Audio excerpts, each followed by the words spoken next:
બાબરમાં વાવ road પર આવેલ Madhav city સોસાયટીમાં તસ્કરો ત્રાટક્યા, 2 મકાનોના તૂટ્યા તાળા. સાંસદ સભ્ય તેમજ ધારાસભ્ય સહિત પોલીસ કર્મીઓના માધવ સિટીમાં રહેણાંક હોવા છતાં સોસાયટી સુરક્ષિત નથી. બાબરમાં જાણે તસ્કર ટોળકીઓના હવાલે થયેલ હોય તેમ લાગી રહ્યું છે. ચોરીઓ અટકવાનું નામ લેતું નથી. અગાઉ પણ કેટલીક ચોરીઓના ભેદ પણ ઉકેલ્યા છે, તેમજ કેટલીક ચોરીઓ પોલીસના ચોપડે નોંધાતી જ નથી. ત્યારે ફરી ગત મોડી રાત્રે બાબરની માધવ સિટી સોસાયટી, જ્યાં બનાસકાંઠા જિલ્લા સાંસદ ગિનીબેન ઠાકોર, વાવના ધારાસભ્ય સ્વરૂપજી ઠાકોર સહિત કેટલાય પોલીસ કર્મીઓ, નોકરિયાત વર્ગ તેમજ વેપારી વર્ગ રહે છે. આ વિસ્તારની આ સોસાયટીમાં સતત ચોરીઓની ઘટનાથી બનતા લોકોમાં નારાજગી જોવા મળી રહી છે.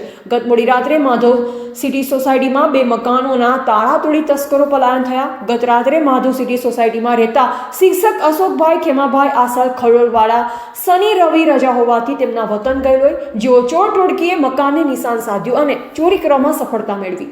અશોકભાઈએ જણાવ્યું કે અજાણ્યા શખ્સો મકાનનો તાળો તોડી 10,000 રોકડ રકમ સહિત ચાંદીના દાગીનાની ચોરી થઈ હોવાનું મીડિયા સમક્ષ જણાવ્યું. તેમજ જેને એક મકાનના તાળા તોડ્યા, પરંતુ ત્યાંથી કંઈ ગયેલ નથી.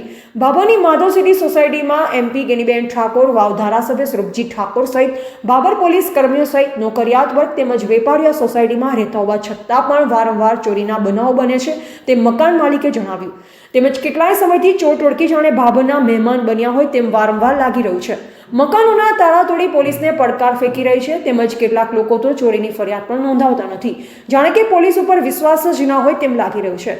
બાબરમાં ચોરીની ઘટના બનતા બાબર શહેરમાં લોકોમાં ફફડાટ જોવા મળ્યો. આટલી ચોરીઓ થવા છતાં કોઈ ચોરીઓનું પગેરું ન મળતા પોલીસની કામગીરી પર અનેક સવાલો ઉઠી રહ્યા છે.